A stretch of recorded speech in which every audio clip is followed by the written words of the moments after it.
Hey everyone, what's going on? Thanks for tuning in to Relevant Jukebox, and today we're going to talk about the latest mixtape from Sematary, Rainbow Bridge 3. Yeah, I'm a little late to this one. I don't even really know what to make of this thing. I'm going to be completely honest with you. Maybe I am too old for what's going on here. It's not too often that I come across an album that offers like a vibe like that. And I mean, this thing combines elements of trap music, noise, punk aesthetics, and even like a taste of black metal production as well, coming together in this like whirlwind of a project that I can guarantee will stop somebody in their tracks if you show this to them. Now, given just how strange this mixtape comes off, I do believe that it will develop a pretty large and dedicated cult following, and I kind of see a lot of parallels between Sematary and Playboi Carti, actually. Now, neither of these two artists actually sound similar. I'm sure you'd find two different listeners for these two guys, but their music seems to both divide fans of trap music in general, and both of them approach making trap music with this very punk ethos kind of approach that has, you know, minimum repetitive type beats with a lot of hooks and loops in their structures.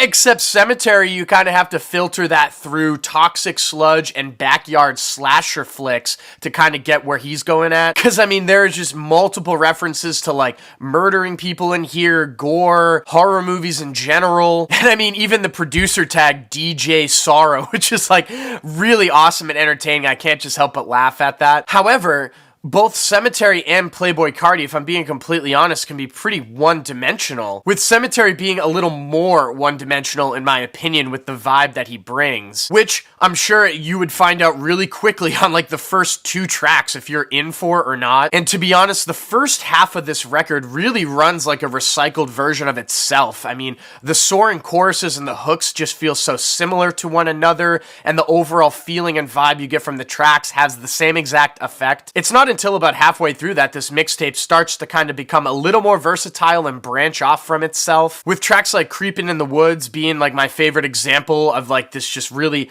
all-out assault of like complete noise, cacophonous energy, and just like a nice soaring hook to it. And he also does experiment just a little bit in shades, like on Tooth Taker, where he has like an acoustic passage to it. But I mean, I don't know, I don't really want to hear Sematary sing some kind of ballad. I mean, his vocals are just so huge and ominous and like obscured in these weird effects. It kind of sounds like an underwater monster. So I mean, overall, I'm pretty torn on this release. I mean, on the one hand, yes, it is a very unique listening experience. It borderlines on a noise record. It certainly goes extremely hard and provides a vibe that you can't find anywhere else as of this moment. But I will say at times the absolute cacophony of the recording, which I'm sure is appealing to most, just kind of becomes lost in itself. I mean, it's kind of hard to discern some of the beats and the vocals at times. And just once again, I mean, the vibe of Sematary is so one-dimensional once you kind of connect with it. If you do that, this mixtape just feels like it's way too long. There's so much filler on it. And I don't know, I'm kind of afraid, to be honest, that this is the peak of Sematary if he can't really like change it up a little bit and make it a little more dynamic. Because I mean, I don't really know what else he could possibly do to change up this vibe. But who knows, we could be looking at this 5 years down the line in the future and everybody's doing something weird like this. So that's totally possible as well. And maybe I just missed it, but I don't know. As of now, I'm feeling a 6 over here on Rainbow Bridge 3. So there is no physical releases of this to my knowledge just yet, but I do have links down below to Sematary's Bandcamp so you guys can stream it. And if you have listened to Rainbow Bridge 3 already, what did you think about it? Let me know in the comments section down below. And as always, thank you so much for watching.